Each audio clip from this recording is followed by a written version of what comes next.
주기도문은 크게 두 부분으로 나눈다면 전반부는 하나님을 향한 세 가지의 청원의 내용이고, 그리고 후반부는 주님께서 우리 자신에 대하여 이렇게 기도하라고 알려주신 우리에 대한 세 가지 청원 기도로 구성되어 있다고 제가 주기도문 설교를 계속 이어가면서 반복적으로 말씀드렸습니다. 후반부에 우리에 대한 세 가지 청원 중에서 제가 다시 상기시켜 드리면, 첫 번째는 우리에게 필요한 일용할 양식에 관한 기도였고, 또 두 번째는 우리에게 잘못한 사람을 용서한 것 같이 하나님께서 우리 죄를 용서해 달라는 그 기도였습니다. 그리고 오늘은 마지막 우리를 향한 세 번째 주님께서 가르쳐 주시는 청원 기도는 우리를 시험에 들지 않게 하시고 악에서 구하소서라는 기도말을 여러분들과 함께 살펴보겠습니다. 주님께서 이 기도말을 당시의 제자들과 그때의 그리스도인들, 그리고 오늘 이 시대를 살아가는 우리에게 가르쳐 주시는 이유는 과연 무엇일까요? 바로 우리가 시험에 들 수 있는 자들이며, 나아가 그것이 심해져 악에 빠질 수 있는 자들이라는 것을 주님께서도 잘 알고 계셨던 것입니다. 앞선 설교들에서 언급했듯이 주기도문은 주님을 믿지 않는 사람을 위한 기도가 아니라, 그들이 하는 기도가 아니라 주님을 영접하고 따르는 주님의 자녀들과 제자들에게 알려주시는 기도라고 했습니다. 주님께서 이 땅에 오심으로 하나님의 나라가 임했는데도 불구하고 아직 이 땅에는 선과 악이 함께 공존하고 있는 현실을 주님께서 아시고, 이 땅에 임한 하나님 나라를 살아가는 우리가 어떻게 살아가야 하는지를 우리에게 알려주고 있습니다. 그것은 바로 하나님과 연합되어 살아가는 삶에 관한 것입니다. 하나님께 기도함으로써 하나님이 주시는 힘으로 우리가 맞이하는 수많은 시험들, 그리고 이 땅의 악에 대해서 능히 이겨나가시기를 바라고 계시는 것입니다. 여기에서 우리가 늘 시험 앞에서 살아가는 자들이라는 것과 그 시험을 이길 능력은 내가 아닌 하나님께로부터 온다는 것을 우리에게 알려주고 계십니다. 시험을 이길 능력이 우리에게 있다면 주님께서 이 기도말을 우리에게 가르쳐 주실 이유가 전혀 없을 것입니다. 사실 우리가 아담을 한번 떠올려 보면 인간은 처음부터 시험을 안고 살아가는 존재였습니다. 어떤 시험을 안고 살아가는 존재일까요?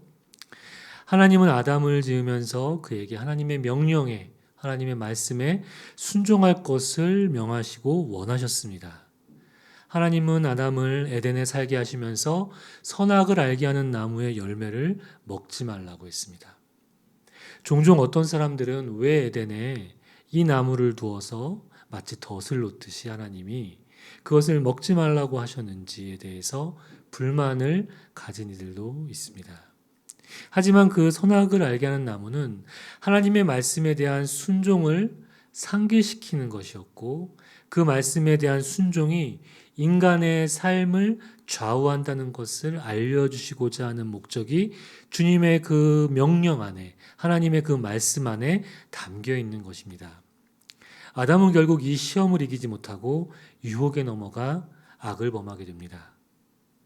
우리가 기계적으로 움직이는 로봇이 아닌 이상, 그런 자유의지를 가지고 있는 인간인 이상, 우리의 실존은 우리의 삶 속에서도 동일하게 이런 시험을 안고 살아가는 우리의 삶의 모습이라는 것을 우리는 알게 됩니다. 그리스도인이 되어 이 땅에 임한 하나님 나라를 살아가는 동안에도 이러한 시험은 늘 우리 삶 속에서 마주치게 됩니다. 왜냐하면 아직 예수님의 재림의 때가 남아있기 때문입니다. 우리는 예수님이 이 땅에 오심으로 이미 임한 하나님 나라를 살아간다고 제가 말씀드렸습니다. 하지만 주님이 아직 재림하지 않으셨기 때문에 주님을 기다리고 있는 이곳은 사탄이 마치 자기가 왕인 듯이 왕노릇하면서 그 영향력을 우리에게 아직 행사하고 있습니다.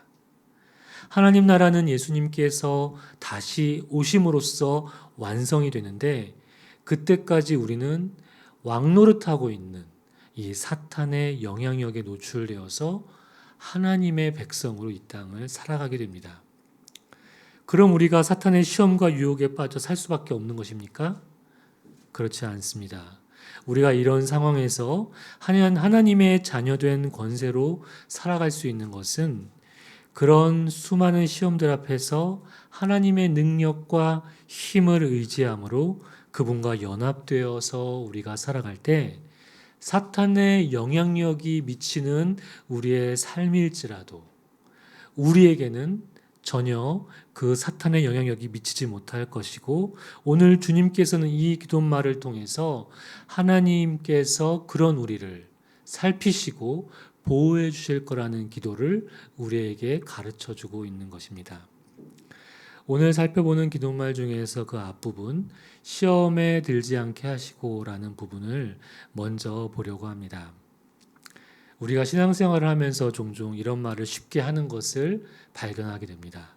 어떤 말이냐면 하나님과 자기 자신 혹은 교회에 일어난 어떤 일이나 교우 관계 등에서 발생하는 어떤 일들로 나 요즘 시험에 들었어 라는 그런 말을 우리가 종종 뵙거나 누군가가 하는 이야기를 듣는 경우들이 있습니다. 혹은 교회 예배에 그리고 모임에 잘 나오던 누군가가 한동안 보이지 않다가 누군가를 건너서 그 사람에 대한 근황을 전해 듣게 되었을 때 지금 그 누구누구가 이러이러한 일들로 시험이 들었대. 뭐 이런 얘기들을 우리는 쉽지 않게 신앙생활을 하면서 한두 번 들어본 그런 경험들이 있을 것입니다. 이런 말들은 지금 그가 어떤 일로 하나님과 교회에 대해 교우 관계 등으로 인해서 마음에 상처를 입었거나 낙심한 경우를 가리켜서 애둘러서 이렇게 우리가 말하곤 합니다. 하지만 우리가 지금 살펴보는 이 기도말에서 말하는 시험은 과연 무엇일까요? 여기에서 시험은 헬라어로 신약 성경은 헬라어로 쓰여졌죠. 헬라어로 페이라스모스라는 단어입니다. 이 단어에는 두 가지의 뜻이 있는데 하나는 테스트라는 뜻이고 다른 하나는 유혹을 의미하는 템프테이션의 의미가 이 시험이라는 헬라어 단어에 있습니다. 여기서 테스트는 긍정적인 의미입니다. 어떤 상태나 수준을 알기 위해서 치러야 하는 시험들을 가리킵니다. 결국 테스트는 지금보다 더 나아지기를 바라며 거쳐야 하는 훈련의 한 과정이라는 것을 우리는 알 수 있습니다. 반면에 유혹은 어떻습니까? 나를 성장하게 하는 그런 테스트가 아니라 오히려 나의 수준을 더 떨어뜨리고 망하게 만드는 것이 바로 유혹입니다. 그래서 이 헬라어 단어 페이라스모스라는 이 단어는 이렇게 그 한 단어에 같은 단어에 상반된 두 가지의 의미를 가지고 있습니다. 그렇다면 하나님께서 우리에게 주시는 시험은 이 두 가지 중에 어떤 의미의 시험일까요? 그렇습니다. 하나님께서 우리에게 시험을 허락하시는데 그것은 우리가 하나님의 자녀로서 더 자녀다워지라고 우리에게 허락된 구원을 완성을 향해서 이루어 가라는 의미에서 우리에게 때론 고난과 시련을 주셔서 테스트 하시는 것을 알 수 있습니다. 성경에 이런 예가 어디에 있을까요? 제가 앞서 아담의 이야기를 언급하면서 인간의 실존은 시험을 안고 살아가는 존재라고 말씀드렸습니다. 이때의 시험은 무엇입니까? 하나님의 말씀에 순종할 것인가, 순종하지 않을 것인가를 우리가 선택과 결정하는 그 순간, 그 긴장 사이에서 발생하는 것이 바로 이때의 시험입니다. 아담에게 있어서 선악과의 시험은 그가 하나님의 말씀에 순종하는 사람으로 그를 더 단련시키고 자라가게 하는 테스트였던 것입니다. 하지만 어떻습니까? 그는 그 시험에서 유혹에 넘어가고 말았습니다. 그가 더 하나님과 가까워지고 영적인 성숙을 이뤄갈 수 있는 그러한 시험을 통과하지 못하고 오히려 뱀의 유혹으로 인해서 그가 에덴에서 떠나가게 되는 그런 일들을 맞이하게 되었습니다. 또 다른 예로는 무엇이 있을까요? 하나님께서 우리의 영적 성숙을 위해서 주는 시험 또 뭐가 있을까요? 아브라함을 들 수 있을 것입니다. 하나님은 아브라함에게 그가 노년에 얻은 소중한 아들 이삭을 모리아 땅으로 데리고 가서 그를 번제물로 바치라고 말씀하셨습니다.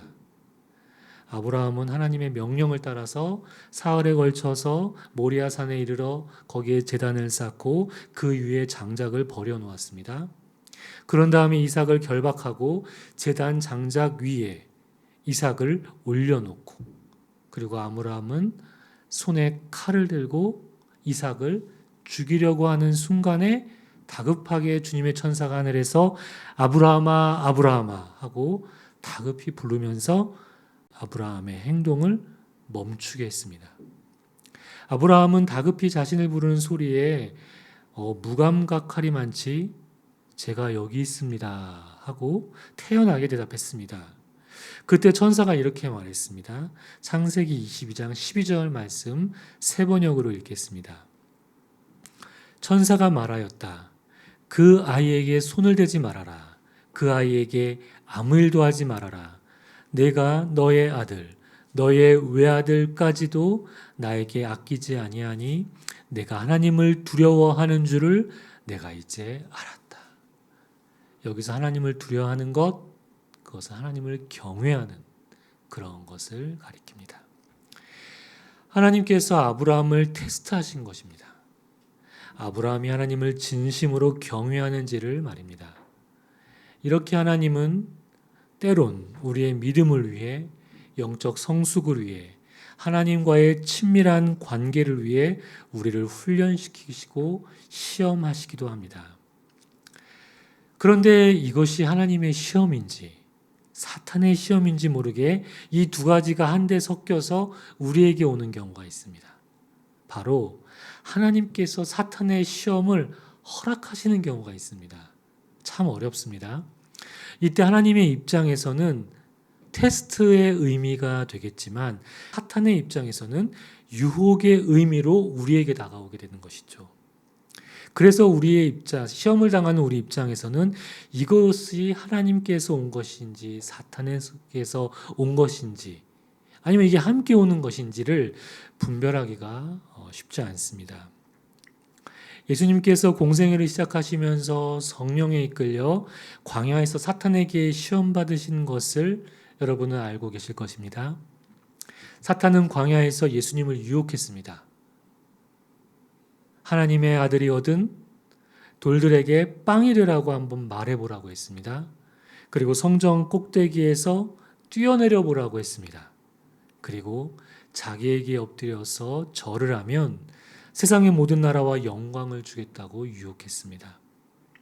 그런데 이 유혹을 허락한 것은 누구입니까? 하나님입니다.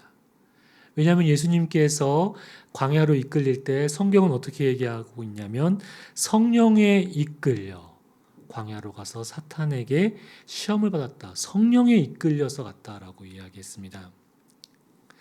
과연 하나님께서 이 예수님의 이 시험을 허락하셨다면 그것은 어떤 이유에서였을까요? 예수님께서 이 광야 훈련을 통해서 하나님의 아들로서 세상에 드러나기를, 세상에 입증되기를 하나님은 바라셨던 것입니다. 하지만 사탄은 그렇게 되지 못하도록 예수님을 유혹했습니다. 사탄이 유혹의 목적은 예수님이 참된 메시아가 아니라는 것을 그는 세상에 드러내고 세상에 입증하기를 그는 더 원했던 것이죠. 하나님의 허락하심 가운데 사탄의 유혹이 있을 수 있다는 것을 이러한 예를 통해서 우리에게 보여주고 있습니다. 또 사탄의 시험인지 하나님의 시험인지 모를 만한 그런 예가 성경에 또 있습니다. 욥을 한번 떠올려 보세요. 우스라는 곳에 욥이라는 사람이 살고 있었는데 그는 흠이 없고 정직했으며 무엇보다도 하나님을 경외했고 악을 멀리하던 사람이었습니다. 그런데 하나님께서는 어떻게 했습니까? 사탄으로 하여금 그의 소유와 그의 자식들과 그의 육체를 치게 하심으로써 욥의 믿음을 시험하게 허락했습니다. 마찬가지로 욥에게 일어난 고난 안에는 두 가지 의도가 한데 섞여 있습니다. 하나는 욥의 믿음을 고양시키고자 하는 하나님의 의도가 거기에 있고요. 또 하나의 다른 의도, 사탄의 입장에서는 욥의 믿음을 파괴하려는 그 의도가 함께 깔려 있습니다. 그래서 당사자로서는 그 유혹과 시험을 당하는 자로서는 그것이 누구로부터 온 것인지 분별하기 힘든 점들이 있습니다. 하나님의 시험인지 사탄의 시험인지 우리로서는 알지 못한다고 해도 하나님께서 사탄을 통해 우리에게 유혹을 허락하시는 이유는 결론적으로 우리의 믿음의 성숙, 영적 성숙을 위한 것임에는 변함이 없다는 것을 우리는 명심해야 합니다. 그렇다면 왜 주님께서는 우리에게 시험에 들게 하지 마옵소서라고 기도하라고 하신 걸까요? 하나님의 허락하심 속에 있는, 즉 하나님의 주권 아래서 이루어지는 사탄의 유혹이 아닌 경우들이 우리가 살고 있는 현실에서 이 땅 가운데에서 더 많이 있다는 것을 우리에게 알려주고 있는 것입니다. 하나님께서 의도하지 않은, 하나님께서 허락하지 않는 사탄 자체가 그가 왕노릇하면서 우리를 유혹하는 수많은 유혹들 가운데 우리가 둘러싸여 있다라는 것을 이 기도말이 우리에게 보여주고 있는 것입니다. 우리는 하나님을 아빠, 아버지라고 부르는 그리스도인들입니다. 사탄의 통치에서 벗어나서 하나님의 나라로 들어온 사람들입니다. 그런데 이 땅에 임한 하나님 나라를 살아가지만 하나님의 나라가 완성되는 것은 말씀드렸듯이 예수님께서 다시 오셔야만 하는 일이기에 이 땅에서 우리는 사탄의 공격과 유혹에 노출되어 살아갈 수밖에 없는 것입니다. 주님께서는 그런 우리의 처지를 아시고 이것을 위해서 기도하라고 말씀하시는 것입니다. 그런데 제가 사탄의 유혹, 사탄의 공격이라고 계속 말씀을 드리고 있는데 그렇다면 과연 그것이 사탄의 공격이 유혹이 우리 삶 속에서 구체적으로 어떻게 다가오는 것인지 궁금해 하실 것입니다. 사탄이 우리를 시험에 빠지게 하는 것은 우리가 하나님의 형상에 따라 지음받은 우리가 예수 그리스도를 닮아가는 그런 영적 성숙의 여정에서 우리를 하나님으로부터 돌아서게 하고 멀어지게 하는 우리 마음속의 생각들, 거기에 사탄의 유혹과 그리고 공격이 있는 것입니다. 하나님과의 친밀함을 방해하는 그 모든 것이 사탄의 유혹입니다. 하지만 그것은 우리 마음의 생각에서 시작되는 경우가 너무나 많이 있습니다. 우리는 우리 나름대로 이성적이고 합리적으로 판단한다고 생각하지만 그것이 어느 순간에는 하나님이 기뻐하지 않는 일을 선택하고 결정하게 만드는 일이 됩니다. 마음의 생각을 변형시키고 왜곡시킴으로써 하나님이 원하지 않는 행동을 하게 만듭니다. 그것이 하나님을 지향하는 삶이 아닌 사탄이 원하는 삶을 따르게 하는 것이죠. 기독교 변증가로 알려져 있지만 영국의 유명한 영문학자이자 비평가 그리고 작가로도 널리 알려진 C.S. 루이스라는 사람이 쓴 책이 있습니다. 제목이 스크루테이프의 편지라는 책인데요. 이 책은 이렇습니다. 삼촌 악마가 등장합니다. 그 악마의 이름이 스크루테이프입니다. 근데 이 삼촌 악마가 조카인 자기의 그 신참 악마죠. 웜우드라는 자기의 조카 악마에게 31통의 편지를 쓴 것을 엮은 책이 바로 이 책의 내용이고 구성입니다. 여기에 담긴 그 편지는 어떤 내용의 편지일까요? 그 편지의 31통의 내용은 인간을 어떻게 유혹해서 하나님에게서 멀어지게 해야 하는지, 그리고 복음으로부터 떠나가게 해야 하는지 삼촌 악마가 그 조카 악마에게 하나하나씩 가르쳐주는 내용으로 편지 형식으로 아주 재미있게 쓴 책입니다. 그래서 이 책을 읽으면 우리의 생각과 감정 가운데 하나님으로부터 멀어지게 하는 것들이 과연 무엇인지 읽는 이로 하여금 우리 자신의 내면의 상태를 하나님의 말씀에 비추어서 돌아보게 해줍니다. 우리는 보통 사탄의 공격이라고 하면 외적인 것만 생각하기 쉽죠. 하나님께서 내 육체를 다치게 하셨어. 어려운 상황을 내 앞에 놓아서 사업의 길이 막히거나 원하는 학교에 들어가지 못하거나 내가 원하는 바를 이루게 하지 못하셨어 라고도 우리가 생각하기 쉬운데, 사실 사탄의 유혹과 공격은 말씀드렸듯이 우리의 행동을 야기하고 촉발하는 우리의 생각과 사고에 그들의 공격이 있다는 것을 우리는 명심해야 합니다. 우리의 행동, 외연의 삶으로 표출되는 그런 우리의 행동들은 다 우리의 생각과 사고의 결과로 보여지기 때문입니다. 말씀드린 이 책에서는 우리의 내면을 성찰하고 우리 마음 중심에 있는 내주하신 주님에 대한 존재를 잊게 하기 위해서 이 삼촌 사탄이 신참인 조카 사탄에게 이렇게 가르치는 그 부분을 제가 한 두 부분 여러분들에게 들려드리겠습니다. 삼촌 악마가 조카 악마에게 이렇게 얘기합니다. 이제 사람들은 눈앞에 펼쳐지는 친숙한 일상에 눈이 팔려 생소하기만 한 미지의 존재는 믿지 못하게 되어버렸다. 그러니 계속해서 사물의 일상성을 환자에게 주입해야 해. 여기서 환자는 그리스도인을 얘기하면서 삼촌 악마가 이렇게 가르치고 있는 것이죠. 이 말이 조금 어렵게 쓰여졌는데 제가 풀어서 말씀드리면, 일상의 바쁜 삶에만 몰두하게 해서 그들 마음속에 있는 미지의 존재, 그게 누구입니까? 우리 마음의 중심에 있는 예수님이죠. 그 우리 마음속에 있는 하나님에 대한 존재를 잊게 하라는 겁니다. 우리 눈앞에 보이는 현실, 우리 삶에서 해결해야 될 어떤 그런 문제들, 거기에만 골몰하게 해서 정작 우리 마음속에 있는 하나님에 대한 존재를 잊게 하라고 코칭하고 있는 것입니다. 또 어떻게 가르치고 있는 줄 아십니까? 이렇게 또 얘기합니다. 너는 무슨 일이 있어도 그의 시선을 감각적 경험의 흐름에 붙들어 두어야만 해. 그것이야말로 실제의 삶이라고 믿도록 가르치되 실제가 무슨 뜻인지 절대 묻지 못하게 하거라.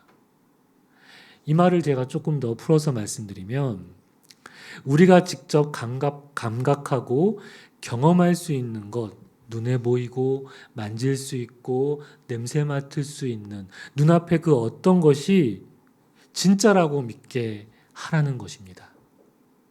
그런데 어떻습니까? 믿음 눈에 보입니까? 하나님, 우리가 눈으로 보며 만질 수 있는 그런 분입니까? 우리가 경험하기 힘든 것은 실제로 존재하는 것이 아니다라는 것을 주입시킴으로써 눈에 보이지 않는 하나님에 대한 믿음의 싹을 키우지 못하게 방해하는 사탄의 공작을 이렇게 표현하고 있습니다. 이렇게 사탄이 우리의 내면에 집착하는 이유는 거기로부터 우리의 삶의 양식이 결정되기 때문이고, 생각과 사고가 우리와 사탄과의 싸움이 일어나는 영적인 격전지이기 때문입니다. 우리가 사탄에게 시험이 들어 거기에 오랜 시간 방황하고 헤어나지 못한다면 어떤 결과가 초래될까요?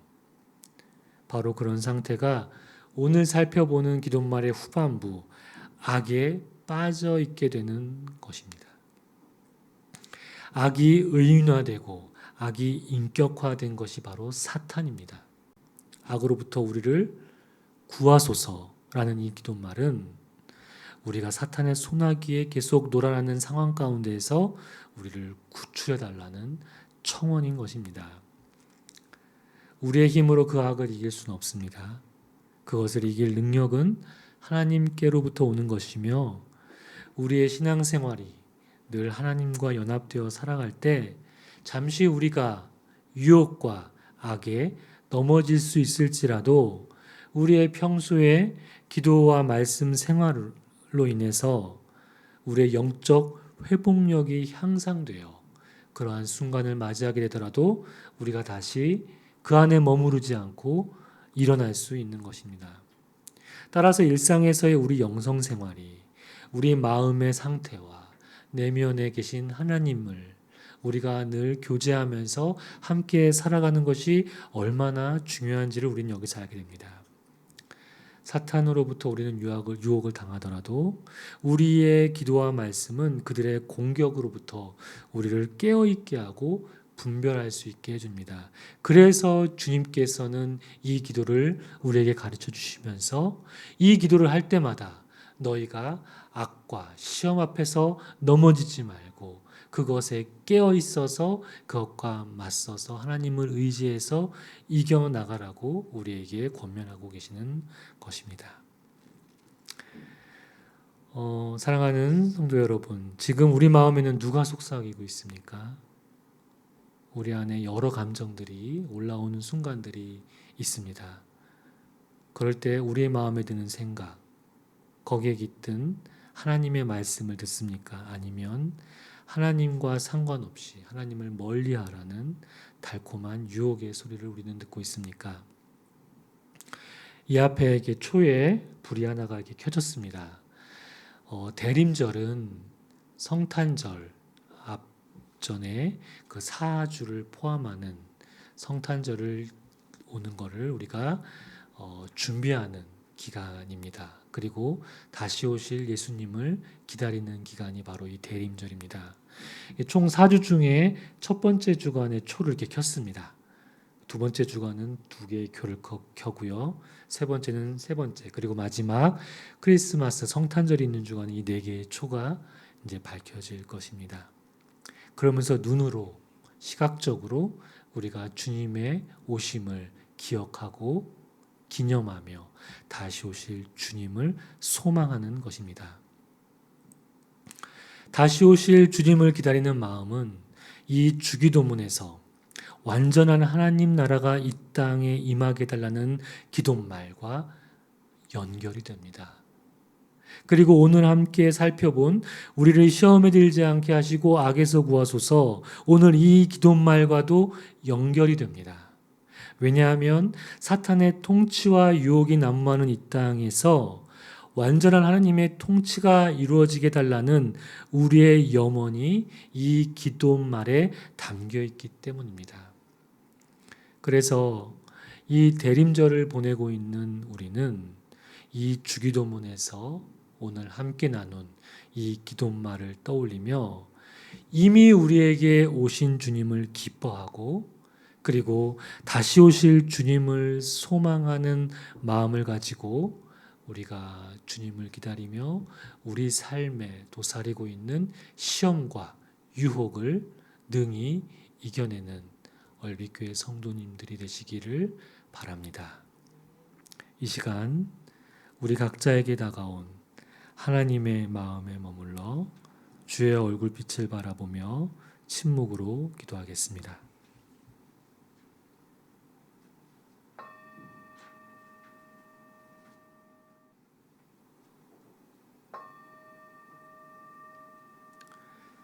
하나님 감사합니다. 지금 우리가 어떤 시험과 유혹을 받고 있습니까?